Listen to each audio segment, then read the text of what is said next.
இறைமகன் இயேசு கிறிஸ்துவில் மிகவும் பிரியமான சகோதர சகோதரிகளே, நண்பர்களே, பெற்றோரே, பெரியோரே, குழந்தைகளே, இன்றைய நாளை ஆண்டவர் நமக்கு தந்து நம்மை ஆசீர்வதிக்கின்றார். அன்பு தெய்வமே, எங்களுடைய வாழ்க்கையில் மீண்டும் ஒரு நாள், ஒரு அற்புதமான நாள்.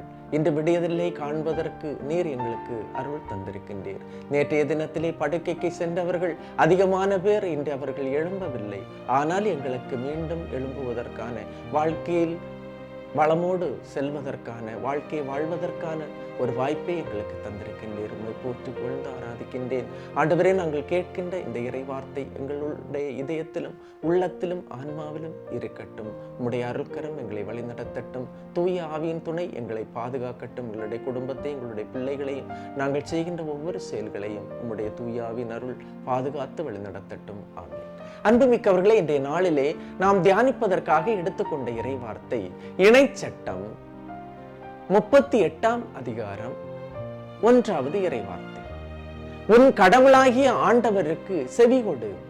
நான் இன்று உனக்கு விதிக்கும் அவருடைய கட்டளைகள் அனைத்தையும் கடைபிடிப்பதில் கருத்தாயிரு.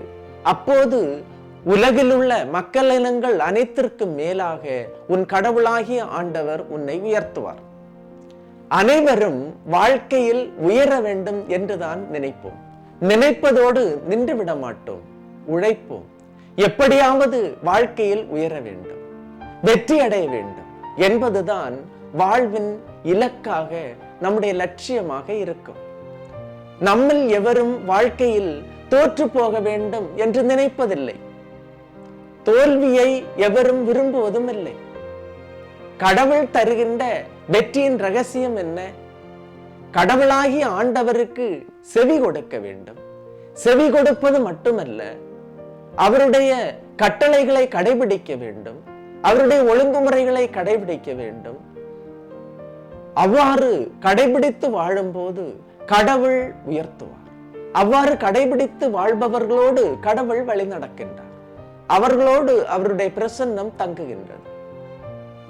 உலகில் உள்ள மக்களினங்கள் அனைவருக்கும் மேலாக அவர் நம்மை உயர்த்துவார். அப்பொழுது நாம் குன்றின் மேலிட்ட விளக்காக எழும்பி ஜொலிப்போம், எழும்பி பிரகாசிப்போம். உங்கள் ஒளியை தேடி பலர் வருவார்கள். நீங்கள் மனிதர் முன் ஒளியாக மாறுவீர்கள்.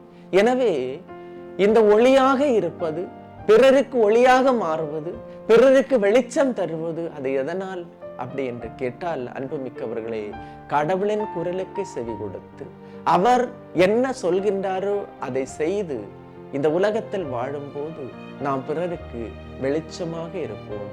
காரணம், அந்த வெளிச்சத்தை பெற்று பிறருக்கு கொடுக்கின்ற மக்களாக வாழ்வோம். ஆண்டவர் நம்மை ஆசீர்வதிப்பார். எல்லாம் வல்ல இறைவன், தந்தை, மகன், தூய ஆவியார் உங்களையும் உங்கள் குடும்பத்தையும் நிறைவாய் ஆசீர்வதிப்பாராக.